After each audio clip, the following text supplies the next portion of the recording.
और लालू यादव कभी नहीं चाहेंगे जब पिछड़ों की बात वो करते हैं तो ये भी समाज तो पिछड़ा में ही आता है ना। तो भाजपा के लिए थोड़ा मुश्किल ज़्यादा है, इस बार पर्दे के पीछे वाला खेल होगा। और अगर चिराग लड़ते हैं तो भाजपा तो ऐसे ही कमजोर हो जाएगी। नमस्कार, भारत लाइव देख रहे हैं आप। बिहार में 3 सीट पर उपचुनाव होने वाले हैं। दरअसल मोकामा से अनंत सिंह की विधायकी खत्म हुई है क्योंकि उन्हें 3 वर्ष से ज़्यादा की सजा हो चुकी है। वही सुभाष सिंह की मृत्यु हो चुकी है गोपालगंज में। बात की जाए तो कुरहनी से अनिल सहनी की सदस्यता जाने वाली है, उनकी भी सजा 3 वर्ष की हो चुकी है। और ऐसे में अब जानने की कोशिश करेंगे कि ये तीनों सीटों पर समीकरण क्या है। और खासतौर पे मुकेश सहनी, खासतौर वहाँ पे कुरहनी में सहनी की संख्या ज़्यादा है। हालांकि भारतीय जनता पार्टी की तरफ से एक खबर निकलकर सामने आ रही है कि भाजपा वहाँ से सहनी उम्मीदवार नहीं देने जा रही है। भारतीय जनता पार्टी अपने अलग समीकरण के तहत उम्मीदवार उतारेगी। तो मुकेश सहनी कैसे फायदेमंद होगी और तेजस्वी के साथ उनका डीलिंग कैसे है, डॉक्टर साहब से जानेंगे। 3 सीटों पर तो उपचुनाव होने वाले हैं। मुकेश सहनी उपचुनाव में काफ़ी अपना कद दिखाते हैं, चाहे बोचहा की बात करें, सिमरी बख्तियारपुर की बात करें। फिर से एक बार उपचुनाव आ चुके हैं, मतलब मुकेश सहनी अपनी ताकत दिखाएंगे।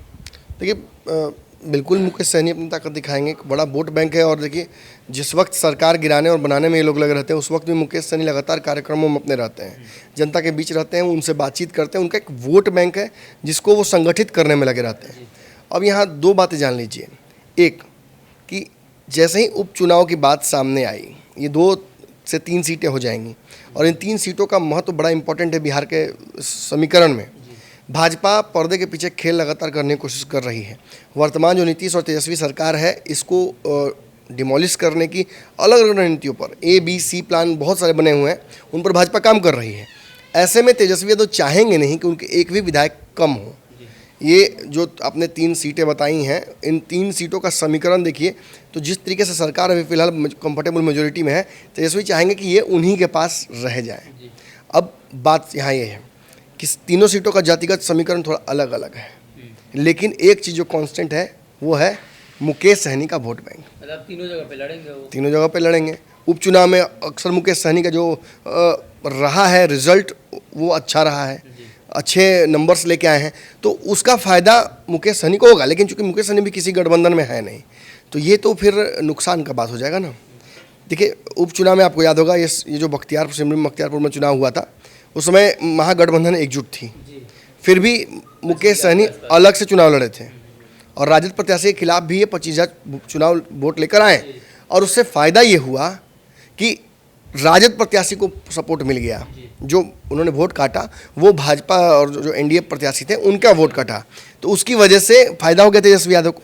तो तेजस्वी चूँकि इस गठबंधन में फिलहाल जो महागठबंधन उसमें 7 दलों में 8वां दल मुकेश सहनी का नहीं अब तक आ पाया है, तो वो भी चाहेंगे कि कहीं ना कहीं दल बढ़ाएं। और अगर दल बढ़ ना पाए तो ऐसी रणनीति बनाई जाए कि वो बाहर से सपोर्ट कर सकें, जैसे कैंडिडेट चुनने में एक दूसरे का सपोर्ट करना, फ्रेंडली फाइट करना, इससे फ़ायदा हो सकता है। लेकिन दूसरी तरफ आप देखिएगा तो भाजपा के लिए थोड़ा मुश्किल ज़्यादा है। चिराग पासवान सब तक भाजपा की बात बनी नहीं है, तो चिराग भी तो इन सीटों पर चुनाव लड़ेंगे। और अगर चिराग लड़ते हैं तो भाजपा तो ऐसे ही कमज़ोर हो जाएगी। उस वोट बैंक में भी चिराग की सेंधमारी है, चिराग का अपना फेस वैल्यू का भी वोट अब बढ़ा है, सवर्णों में भी उनकी एक्सेप्टेबिलिटी बढ़ी है। मैं ये नहीं कह रहा हूँ कि बहुत बड़ा वोट बैंक जनाधार हो गया, लेकिन हस्तक्षेप उनका रहेगा और उनका जो हस्तक्षेप है वो NDA वाले वोट बैंक पर ही रहेगा। अब बात नीतीश कुमार और तेजस्वी यादव की समझ लीजिए। इन तीनों सीटों पर यादव वोट बैंक है, निर्णायक है, उसको तो तेजस्वी यादव दिलवा रहे हैं।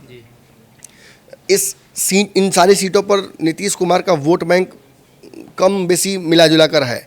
एक सीट पर तो बहुत अच्छा है उनका वोट बैंक है, लेकिन चूंकि भाजपा उन्हीं के प्रत्याशी समाज से उतार रही है तो इस बार समस्या हो सकती है एक जगह। लेकिन जहाँ तक मुकेश सहनी की बात है तो मुकेश सहनी का वोट बैंक महागठबंधन वाले वोट बैंक में सेंधमारी कर सकता है। जो उनका वोट बैंक है वही वोट बैंक मिला जुला कर उसी समाज का वोट बैंक लालू यादव को जाता है और नीतीश भी उसी वोट बैंक के चलते आज तेजस्वी के साथ गए हैं। तो इन 3 सीटों पर सबसे निर्णायक क्या हो जाता है?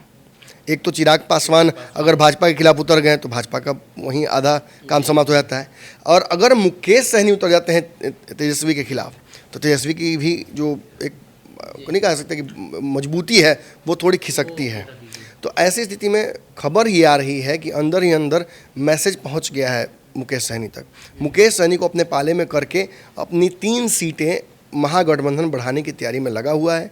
मुकेश सहनी को इससे फ़ायदा क्या हो सकता है, आगे चल के उनको गठबंधन का हिस्सा बनाया जा सकता है। जो भाजपा से बात लगातार उनकी हो रही है, जो बन नहीं पा रही है जगह पर, उसको शायद फिलहाल हॉल्ट करके और बिहार में महागठबंधन का हिस्सा उनको बनाने की तैयारी कर सकते हैं लोग। क्योंकि देखिए एक बड़ा वोट बैंक है, वो सीधा लेकर आ रहे हैं, और उस वोट बैंक से फ़ायदा किसका है, महागठबंधन का है। और लालू यादव कभी नहीं चाहेंगे, जब पिछड़ों की बात वो करते हैं तो ये भी समाज तो पिछड़ा में ही आता है ना। तो एक बड़ा समाज है, 12% के आसपास वोट बैंक है, तो इस वोट बैंक को छोड़ना क्यों है, साथ लेकर चलना है। लेकिन सीधी तौर पर मुझे लगता है कि गठबंधन नहीं होके इस बार पर्दे के पीछे वाला खेल होगा। जैसे कि अगर वहाँ से प्रत्याशी उतारे जाते हैं भाजपा के, तो उनके खिलाफ उसी तरीके का प्रत्याशी मुकेश सहनी से उतरवाया जाएगा, और बदले में मुकेश सहनी को महागठबंधन में एंट्री मिल सकती है। तो कहीं ना कहीं मुकेश सहनी को लेकर अब जो खबर निकलकर सामने आ रही है कि 3 सीटों पर उपचुनाव में अगर सहनी प्रत्याशी उतारेंगे तो ऐसे में भारतीय जनता पार्टी के साथ साथ तेजस्वी को भी नुकसान होगा। और यही वो वजह है कि अब मुकेश सहनी और तेजस्वी यादव के बीच जब अंदर ही अंदर गठबंधन बनेगी तो तेजस्वी को काफ़ी फायदा होगा और नुकसान भारतीय जनता पार्टी को। अगर ये वीडियो पसंद आई और वह बिहार के राजनीति और बिहारियत से सरोकार रखेनी तो सब्सक्राइब बटन दबा के चैनल के सब्सक्राइब कर ली।